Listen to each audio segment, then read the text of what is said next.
there's one thing I want to talk about a little bit because, the Jordan Walker stuff still has legs from the standpoint of what happens next. Like, as we all know, there's two parts to why they option him to Memphis. First is for his own betterment because he's got some pretty serious flaws starting to form, and you can't just let him sink deeper into the quagmire. And I really don't know why that's so hard for some people to understand. I heard I was watching MLB Network and half paying attention to it, but there was a panel of commentators, and they were just like stunned that the Cardinals sent Jordan Walker down. And just stunned. And it's just like, my gosh, he comes into the majors and he's got a 12-game hitting streak. And what? He does that and you're sending him down already? Did the kid deserve that? It's not about whether he deserved it. It's about what's best for him. And the interesting thing about the hitting streak, and I'm not maligning it, I'm just pointing a couple things out. During the hitting streak, he had 15 hits, but like seven of them were singles. 7 of them, in fact, were ground ball singles. And at that point, he had a much higher hard hit rate. I mean, he was just blasting them through the infield. But he shockingly started to really, really go down in terms of his hard hit percentage. So the final 6 games that he was a Cardinal, whereas during the hitting streak, he had a .381 batting average on ground balls, which is absurd in that you don't see that happen. I mean, you don't hit 381 on ground balls. I mean, that was not going to last. You just don't, because it very rarely happens over a stretch of time. But he was muscling them through. He was hitting hard. So, final 6 games, he hit a lot of ground balls. In fact, his final 5 hits, I think 4 of them were ground ball singles. Here we go again. But he wasn't getting more hits when he was hitting the ball. Ground ball, ground ball, ground ball. He got a few, got 4. But he no longer they were able to get to the ball, the infielders, and throw them out because the balls weren't being hit as hard. So you know what his batting average was on ground balls for the last 6 games as a Cardinal? 182, or maybe 186. So people are actually I can't believe people that are being paid, former major league players, executives. They have no idea about Jordan Walker in terms of what started to happen. And what started to happen was pretty alarming. It just is. And I back it up with 1,000 numbers, and I'm not going to do that. I mean, striking out a hell of a lot more. Big time strikeout those final 6 games. Chasing more. Exit velocity down. Hard hit rate down. They're throwing him off speed pitches, and he's just they're eating him up with it. Now, this happens to a lot of hotshot rookies. But my point is, I just wanted to clear this up right away. We all loved the 12-game hitting streak. It was exciting, and it was an amazing way for him to start his career. But because you have a 12-game hitting streak at the start of your career, as unique as it is, as historically prominent as it was, I'm a little confused. Does that mean you have a guaranteed job on the team in the lineup for, I don't know, forever? Well, you had that 12-game hitting. So that gets you a free pass? And you can be really, really bad because you're a 20-year-old rookie making the jump to the major leagues with very little experience playing defense and some real flaws in his swing with the ground ball stuff. But he had a 12-game hitting streak. So, in other words, we can't send him down. Oh, yeah. We know he's drowning. Oh, yeah, we know he's going into the quick stop, but we can't send him down because he had a 12-game hitting streak. I mean, is it possible to be any dumber to believe that? I don't think it is. You got to do what's best for him. You got to intervene, and you got to make sure that he starts to fix the things he needs to fix to reach his full potential in the majors. So what are you going to do? Just let him get down to where he's hitting 130 or something, and it's kind of embarrassing for the kid? There's no point in doing that. And by sending him to the minors, you also thin out the outfield a little bit. So now you can put the pressure on these other guys, and they deserve to have, and this is part two, they deserve to have the pressure put on them. I think both of these parts were equal. In other words, doing what's right for Walker and not ignoring all the alarm bells going on. And number two, by doing that with Walker, you now turn your attention to O'Neill, to Nootbaar, to Carlson, to Burleson. And you say, well, there's only four of you fellas. And you want more playing time? You want to know pretty much for sure when you're going to play, how much you're going to play. You don't want to sit in the dugout for 2 or 3 days at a time.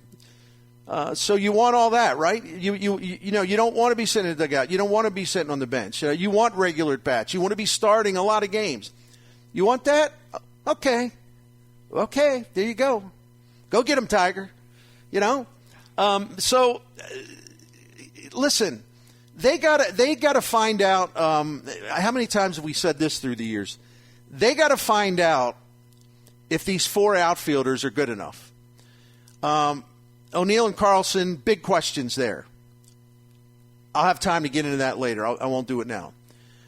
Burleson, look, he's still hitting the ball damn hard. He hardly strikes out. It's like 12%.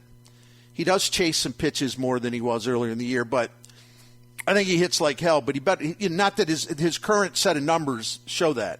But you got to remember he's young too and very inexperienced. He's played like 35 major league games, but he has time to kind of like build up and show us what he can bring to the team.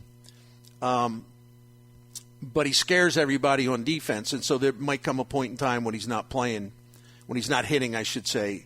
They're going to have to rethink his spot on the team. So we'll wait. But Ali Marmol loves him, so I don't know how much that factors into it. But they got to find out if O'Neill is even remotely close to being able to repeat what he did in 2021. They got to find out. I don't know. I think they've already found out. They just don't want to recognize the truth. Dylan Carlson can ever really get on a consistent path offensively, and will he ever get to the point, even though he had a hit against a right-handed pitcher yesterday, will he ever get to the point of being able to handle right-handed pitching at a respectable level? Will any of that happen?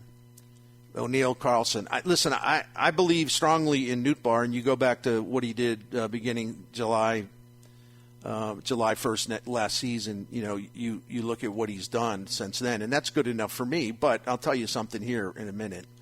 That doesn't mean that he won't. It doesn't mean he can live up to the hype. And there's been a lot of hype, as we all know, about him. I mean, the stat heads and me and national people, like he's everyone's hot candidate to have like this big bust-up year. And so, we'll see if he can live up to the hype. He's got outstanding numbers since last July 1st. He can play any position in the outfield. So I think that's going to be really interesting with him. And so, we covered them all for the most part. I'll get into some O'Neill stuff, and I'll get into some Carlson stuff later because I think they're under the most pressure. But because Walker is no longer there, and they have four outfielders, although Brendan Donovan can hop into one of the corner outfielders on outfield spots on occasion. But I think it's just really interesting because they're in a situation now where it's like, all right, the focus is on you four guys. You wanted all this stuff. You wanted to be able to play. You wanted this. You wanted that. Okay, here's your chance. Go get it. And we'll see how they do because I do think the pressure's on. And like one scenario would be Jordan Walker, and I don't know how long it'll take, but he'll go down there and make legitimate progress. And I hope that the Cardinals don't repeat their mistake by getting all overheated and excited and bringing him back before they should bring him back.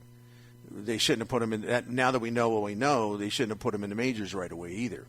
So they got to give him a little extra time. I'd rather see him stay down there a little while longer rather than bringing him bringing him back up real soon, So, but I think if he stays down there and he really does make progress on the specific things that he needs to address, when he comes back up, I think one of those other 4 outfielders are going to have to go. Yeah, that's a great point. When he does get his stuff straightened out, he's going to be back up here. It'll be probably for good at this point. You're hoping. And you hope the Cardinals got the patience to do that.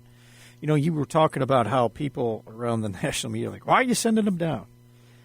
I specifically remember last week, or maybe it was earlier this week, one of the last games he played where you got to start, talking about Jordan Walker, and he had a double the opposite field. And I was like, whoa, look, he's hitting the ball the opposite field. And I was like, did you see the swing? Because the swing was going left and the ball went right. It's not like he was locked in on this thing. He's just a big, strong man, and he's so big and strong, the ball went the opposite way, and he got himself a double, and that's great. He made contact. But it was like when you watch something like that, you go, yeah, but he's not in sync. Yeah, he made contact, but he wasn't planning to do that. And when I watched that, it was all this big deal about that's what he's working on. I go, yeah, but that's not how it worked. That's not what he was trying to do there. It's great that he's been sent down. I think this is, we touched on this a little earlier, and I'm still wondering why they ever thought it was okay for him to experiment up here. You don't experiment up here. When you get here, you're supposed to know. Yeah, you make adjustments, but you're not supposed to completely change your swing so you can get your launch angle going, kid.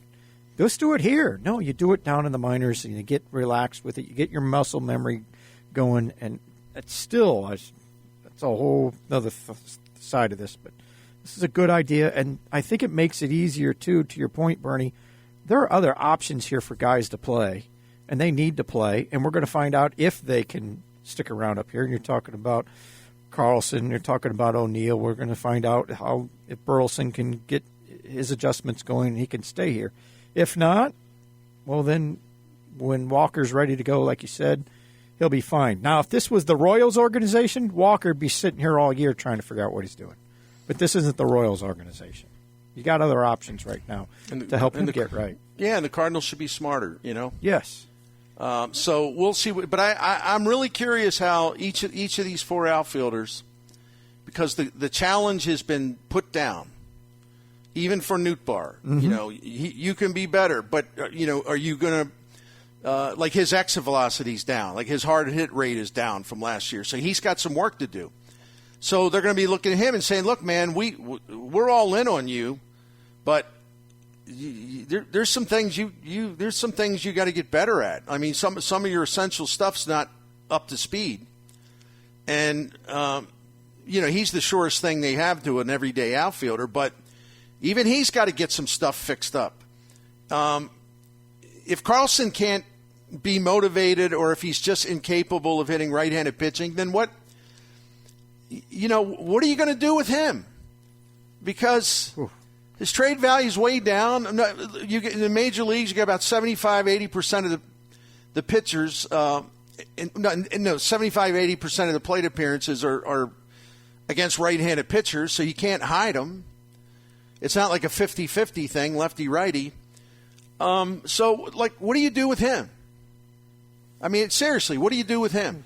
If his father can't fix him, yep. Your 5,000 hitting coaches can't fix him. Your analytics department can't fix him. Your manager can't fix him. What? Huh? So what would be the point of just going deeper and deeper and farther down this road? And I did get a few emails that are kind of interesting. Now, I don't disagree. I disagree with the premise, because Jordan Walker absolutely, defensively, offensively, has got some really tough challenges in terms of cleaning all that up, fixing all that up. Because it's not just offense, it's defense as well. Yep. Because they insanely waited until August of 2022 before they played him in the outfield down in the minors. They had all season to do it. Wow. he's got a lot of work. But I did get a few emails, and it is interesting because how long have we been saying Dylan Carlson's got? Well, he's got to do this, got to do that, got to do this, got to do that. Well, he was good. He was good for a few weeks here. Then he went back into the hole. I mean, and he worked on this, he worked on that. He had a great offseason. He was getting stronger. He did all this, and he's worse than he's ever been. So you can make a case he should have sent 2 outfielders to Memphis. And the people that contacted me was like, well, why does Walker go down before Carlson? I just think that it's because the Cardinals made a mistake bringing the kid up before he's ready. And they got to get these things reversed early in his career so he can have a long and prosperous career. So it's not exactly the same case. So the way I responded to it is said, well, I hear what you're saying, but they had to do this with Walker. Now, if you're going to tell me it's kind of crazy that they haven't sent him to the minors, talking about Carlson, to get better, and they had a chance to do that last year. They had a chance to do it now. I'm sorry. When did I miss that point in time where he became the next Mickey Mantle? When did that happen? Oh, you don't find them switch hitters who can hit like that. Batting average, power, speed. They can hit lefties. They can hit right. So, when did they see him as Mickey Mantle, and why? When are they going to do what's right for him? Maybe he needs a little shock therapy. He has to go down to the minors. I don't know. I think it's another one of these bizarre Cardinal things. I'm there with you on that one. Like I said, there's plenty of right-handed pitchers down in the minors. He can play against them every night. Speaking of Carlson, he can try and get his swing right there from the left side. The one thing that I can only think of that they could use as an excuse is they need him to have another center field option. That's the only thing. Well, that's right. Yeah, I agree. It's a small. It's part of. Well, if Nootbaar goes, we don't really like O'Neill. We've seen that act. Carlson's our other option. That's a shameful thing to use, but that's kind of where it is with the roster makeup, right? I agree with that. No, I do. In fact, I think I told a few people that reached out to me, and I mentioned that, but I don't think I made my point clear, which is on me, And then, as you were talking about people, and I've heard this all week, trade him, move this guy, move that guy. And I'm like, okay, and they get pitching. And I go, well, do you want another Steven Matz? Because that's about what the value is right now for any of these guys. Yeah, I always love that, and it's like, first of all, nobody's making trades. Second of all, his value is probably at an all-time low. So what? I mean, yeah. There's people making trades. One of my favorite posts at S-Dale today, the Cards Talk, was after, of course, because everything that happened in their loss the other day was Wilson Contreras' fault. So the question that was put out there by one of the posters was, does Wilson Contreras have any trade value? Oh, my goodness. There you go. The guy was being kind of teased by other ones, and he was like, no, I'm serious. What could they get for him? Also, you want Kisner catching 150, huh? Yes. He had a great play yesterday, though. He had a hell of a game. But still, I just don't. There's just things that make these brains go to just start to rot. I don't know. A guy they believe had a bad game defensively, which he didn't. But what could we get for him? I'm serious. I swear, as much as I point that stuff out, it actually keeps me sane because it's comic relief, as they say, right? It does make you laugh. That's a good thing. We all need to laugh. There's no doubt about that.